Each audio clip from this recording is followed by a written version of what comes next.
skyline still burned behind their eyelids, long after the smoke disappeared from the air. Flags hanging quietly from every window, fear glowing blue from the television screens. And I could feel them gathering around me again, searching desperately for another voice to trust, another enemy to fear, another promise that the world could still be controlled. The war unfolded exactly as I needed it to. Not through victory, not through borders, but through permanent attention.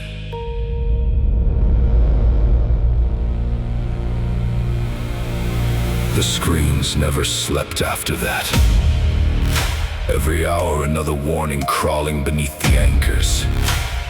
Another frightened face demanding blood. Another nation teaching its people who to hate.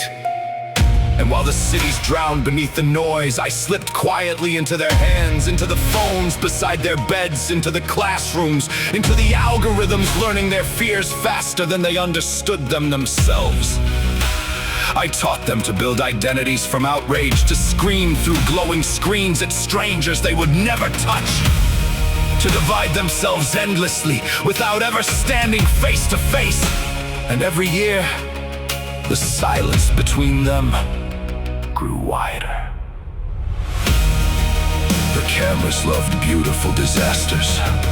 The headlines moved too quickly for grief to settle fully into the body.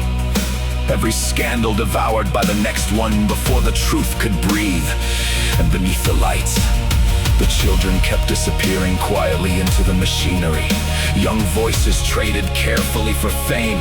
Innocence shaped into another product beneath the spotlights. Predators protected by wealth, by influence, by silence, while the machine fed itself behind the curtains. And still the audience kept watching, because distraction is softer than truth, because spectacle is easier than mourning, because outrage feels safer than helplessness.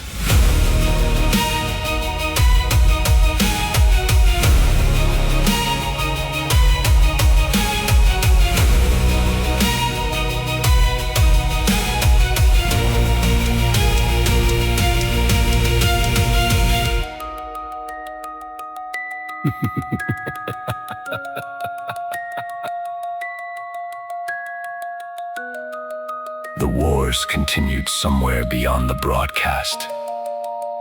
Another generation swallowed into deserts most people stopped seeing years ago. But the battlefield no longer needed oceans between enemies. Now I could turn entire nations against themselves from inside their own homes. Brother against brother, neighbor against neighbor, millions screaming through wires, certain they were fighting for freedom, while feeding every fear I required to survive.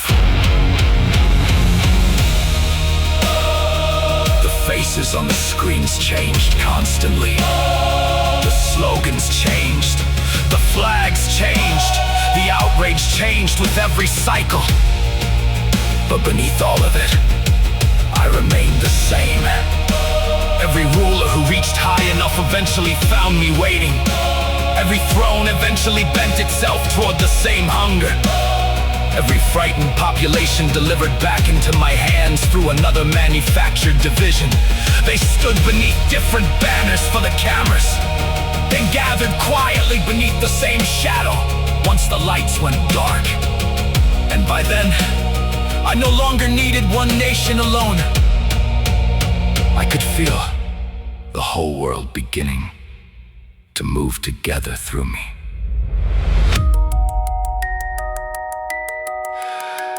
And somewhere beneath the endless signal, something small and human still struggled to survive.